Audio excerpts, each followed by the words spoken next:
Welcome to LNG. I'm Jemai Hakwani. We're on it every Sunday at 10 a.m. in the mornings. Today I have Christine Trujillo. She's from District 25, and we're going to be talking to her about some of the stuff that you worked on prior, and then this current legislative session and the previous one. Welcome to the show. I'm glad you came in. Thank you. I am so pleased that you invited me. I'm looking forward to a very interesting campaign and clearly a very interesting legislative session, 60 days this year. Correct, yeah. You were first elected 2013, correct? Yes, I was. So tell me what that was like when you first got in there. I know I always ask that question so people that are watching say, well, once we voted for her, what happened after that, that kind of thing. Well, I'm not a novice to running for office. I have a history, if you want me to share with you a little bit.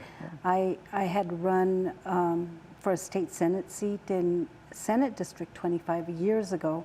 In the primary, I lost that, and then I ran for TVI governing Up in the board. Same area? Yes. Okay, so the same district. Right before it was gerrymandered. Correct. And then I ran for TVI governing board, and I lost by 96 votes. That was was the year that I knew and that's hard. That every vote counts. And then I ran for state school board. I was asked by my predecessor to run for the state school board. At that time, it was State Board of Education, not the Public Education Commission. And as she was retiring, so I did, and I had an opponent, and I prevailed in that one, and then I prevailed in the general. And I served while I was teaching full-time, I was also fortunate enough to be an actual practitioner, teacher, and serving on the You taught for many years, right? Yes, 21 years. And you're retired now? I'm retired now. But I ran and I won that one, and then after that, I left teaching, not retired, but then I was elected to the American Federation of Teachers, the state president, and I served for 12 years, and I ran simultaneously for the state Federation of Labor, AFL-CIO, the first woman and the third one the first one in the state and the third one in the country. So I have a lot of experience running for office, and I was really fortunate to have prevailed. Now, when I ran for the state legislature, I figured that I was at a point where I was tired of chasing other legislators down the hall when I was working for. So that's why you got into it. I figured if I want to help shape policy, I got to be at the correct side of the table. Correct. Yeah. So what's it like being on the other side there? A lot better. At least I don't have to chase people as often to help them to have them help me get a vote. But people, once you're in there, people expect things from you. They say, well, you know, we voted for you, so what are you doing for us? Well, you know what? Even though we serve a specific constituency, like for me, it's House District 25, you get lobbied by a variety of different entities to help with different bills that affect many people in the state of New Mexico.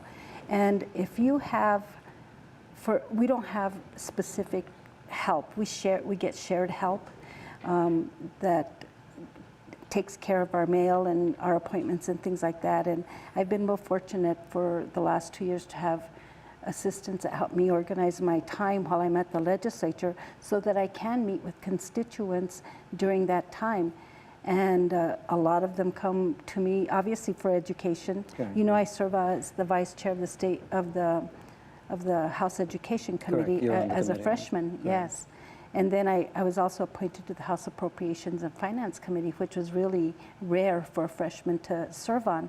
But because of those two very important positions, I get sought out a lot to try to get to give support to certain groups of people that are either pursuing support for public education or for gas and oil, and you name it, and everyone. But your background being an educator really helps out, because then see, if I were another legislator come out there and ask you, well, what do you think about this? What do you think about that?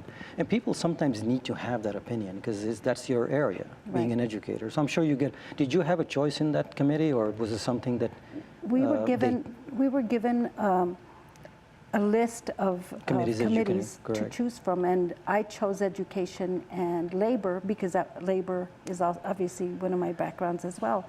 I did not get the labor position, but I did get the House Appropriations and Finance Committee. But I also got appointed as vice chair to the Education Committee. And that has been hugely important because I can assist the chairwoman in trying to make sure that people are in the committee, that we're all aware, especially our caucus, are aware of what the issues are that are coming up, and trying to help educate the constituents and the other folks that are in the committee room about what we're doing. So what was the first legislation you worked on? And there's a couple of them we were talking about earlier, I think. Yes.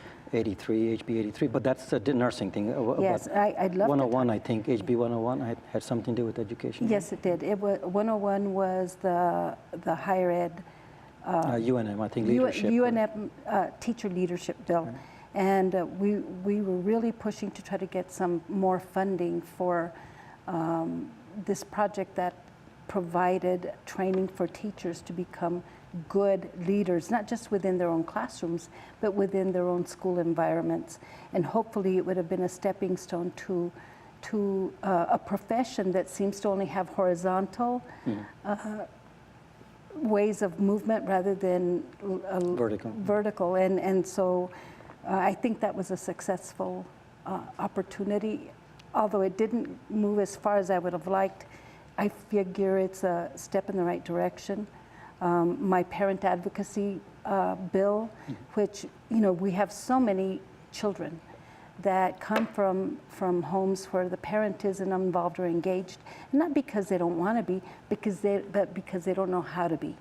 And so this parent advocacy project was a way to engage parents in the actual education of their children. This is for early childhood, or is it this for? It was for K-12. K-12. And what happened is I tried it for a while, and I was able to get it moved forward, and I got the financing. The unfortunate thing was that, I had to have a flow-through entity to help me, and I used APS because that's where the kids would have been served at the most.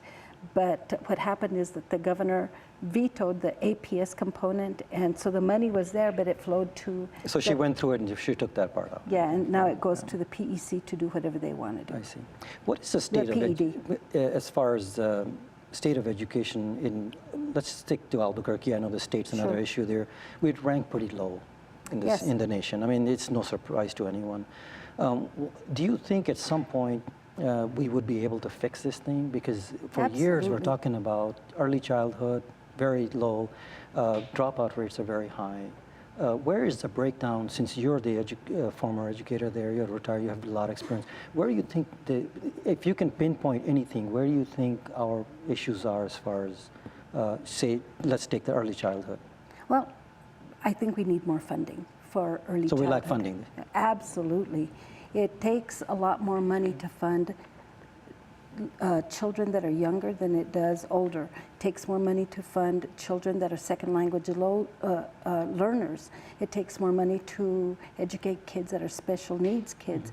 So some money comes from the federal government for special ed kids and you, by the way, that's a whole other story. But it takes more money because they take more time. But early childhood, the parent-teacher ratios, the student-teacher ratios are much smaller. So it takes more money to get those kids involved and engaged because you have less, you're supposedly using the same classroom but less kids. And right now we don't have early childhood education in the way that I would like to see it. There's $20 billion in our funds, and we're having a problem trying to tap into it.